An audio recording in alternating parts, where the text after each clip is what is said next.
What's going on, y'all? Today I am excited to bring you guys the 100-mile review of the Saucony Endorphin Speed 5s. So let's see how they hold up after 100 miles. So as always, we are going to start off with the traction or the outsole pattern of the shoe. And looking at the Saucony Endorphin Speed 5's outsole after 100 miles, I'm honestly extremely impressed. I don't exactly think that the traction itself on the outsole pattern was maybe the best I've ever worn, but it definitely is above average. And I do like the outsole pattern that they put on the shoe. I think it worked really well in dry weather conditions on the road, as well as sometimes when it was a little bit wet on the ground or there was a little bit of sand on the ground, I was still able to have pretty good traction with this outsole. Now, keep in mind, I do live in Los Angeles in California, so my weather conditions and road conditions were pretty ideal. The worst conditions I probably run in is a little bit of wetness or a little bit of sand on the road, so I do want to put that disclaimer out there. If you're running more in snowy conditions or you're running in harsher weather conditions, then maybe you might want to look at other reviews. As for durability on the outsole, again, 100 miles is kind of a good kind of checkpoint to see how an outsole is lasting, especially since I am a larger runner at 6'1", 200 pounds. Sometimes after 100 miles, I can see a lot of degradation in the outsole, but that is not the case with the Saucony Endorphin Speed 5s. I'm honestly very, very impressed with how well the outsole is holding up, because just maybe looking at the outsole, there are a couple of etchings that they put at the very top of the outsole. Those are starting to wear down a little bit, but when it comes to the actual outsole rubber itself, I feel like it's holding up extremely, extremely well. I can't really tell if there's very much wear at all on any of the outsole. I'm even looking at the higher stress, higher wear areas, and it looks to be holding up extremely, extremely well. This is probably one of the more durable outsoles that I've personally tested in recent history. So take that with a grain of salt. I am a heavier runner, and I did run 100 miles in the Saucony Endorphin Speed 5s, but so far for me, the outsole is holding up extremely well, and I do think that this is going to be a more durable outsole than a lot of other options on the market currently, or at least versus the ones that I tested. Now, the depth of the outsole rubber is not like the thickest slab of rubber, but so far it's been holding up extremely well, even though it looks to be a thinner outsole.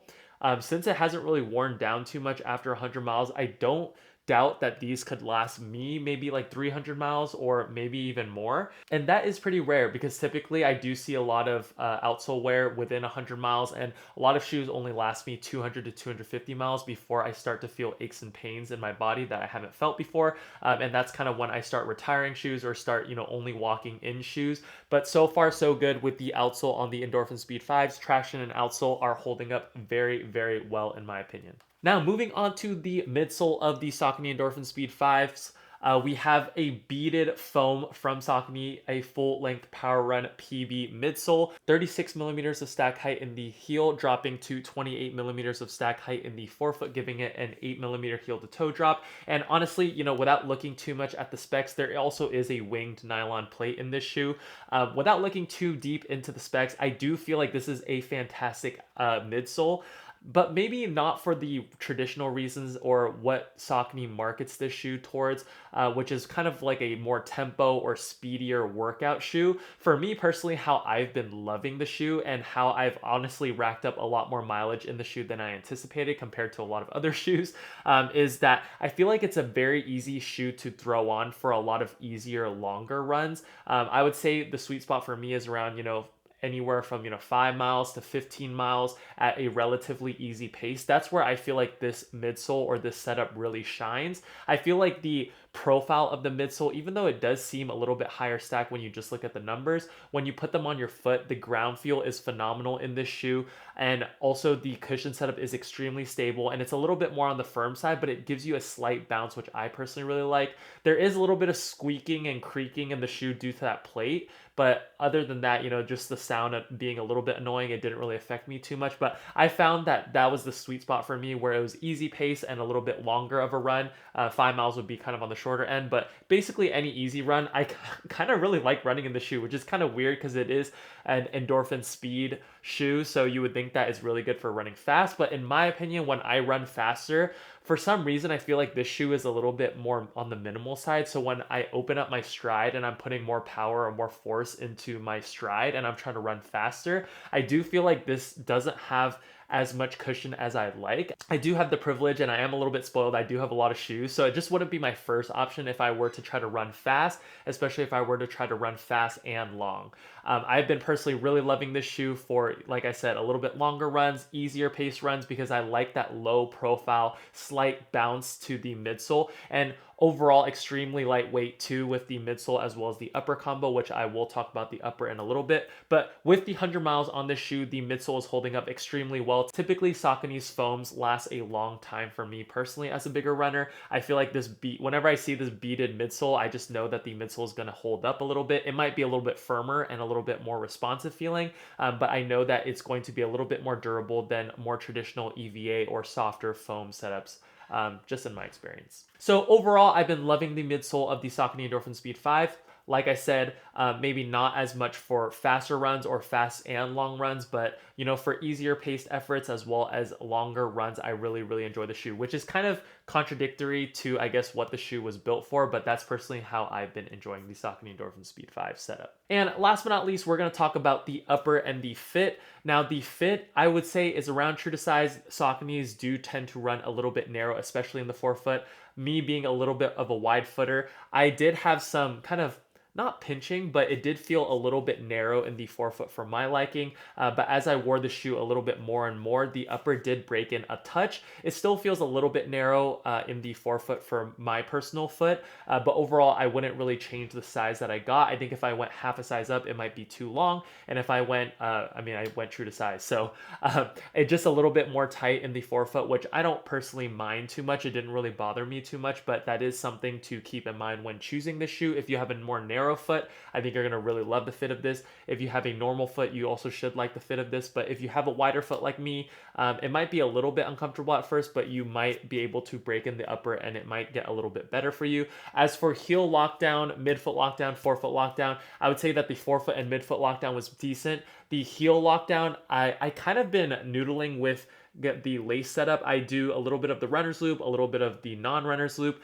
and I kind of stuck with this non-runner's loop, even though it doesn't lock in my heel too well. I would say it's around 80% for the heel lockdown.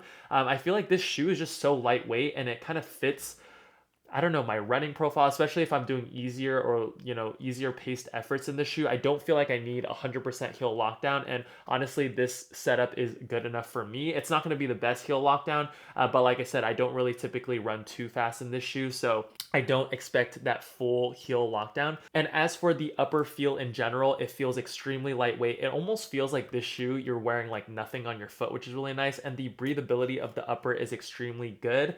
It is a thinner upper that's contributing to the lightweight feel of the shoe. And you do see a lot of light peeking through the shoe. So if you run in a lot of hot conditions, humid conditions, or you have sweaty feet, I think that this is going to be a good option for you. As for the fit, like I said, maybe if you have a wider foot like myself, it might not be the best fit. Or if you're looking for really, really good heel lockdown, this shoe might not be the best. Even with the runner's loop, I had a little bit of heel slippage. And another thing to note is I do feel like the tongue is a little bit on the shorter side.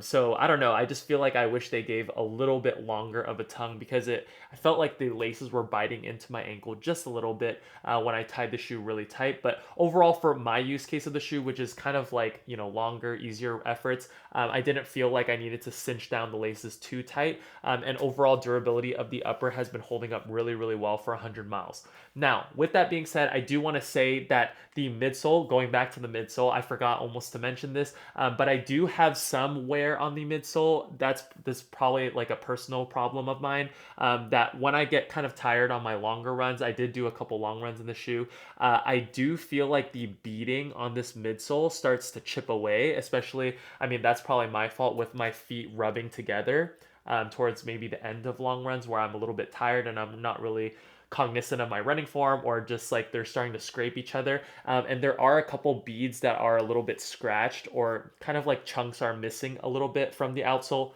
or from the midsole, which I think is pretty common with these beaded setups, especially with the geometry of these midsoles and stuff. Sometimes if they rub together, some of the beads can kind of fall off. So that's something to note. It hasn't affected performance at all, but that's just something to note if you're kind of scraping your midsole or whatever, like you know how it is like with running shoes.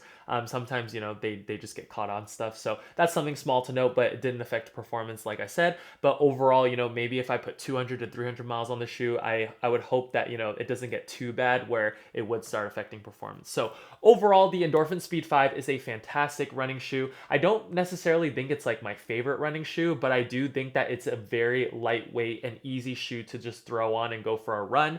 I don't really feel the effects of the nylon plate too much. Like, it doesn't feel super aggressive to me, which is kind of why I like running longer, slower runs in this shoe. I feel like it's not too aggressive, and I do like that low to the ground, more minimal cushion setup feel in this shoe. So overall, I really enjoy running in this shoe. It feels like you're wearing nothing, and I like that slight response and stable feel that the midsole really gives you. Plus, the outsole has had terrific durability so far for me. And that's going to pretty much wrap up my 100-mile review on the Saucony Endorphin Speed 5s. Let me know your guys' thoughts in the comment section down below, how you guys have been enjoying your pair, or if you're considering this shoe. Let me know also if you have any questions that I've maybe missed in this 100-mile review, and I'll be happy to answer them when I can. So thank you guys so much for watching, and I will catch you guys in the next video.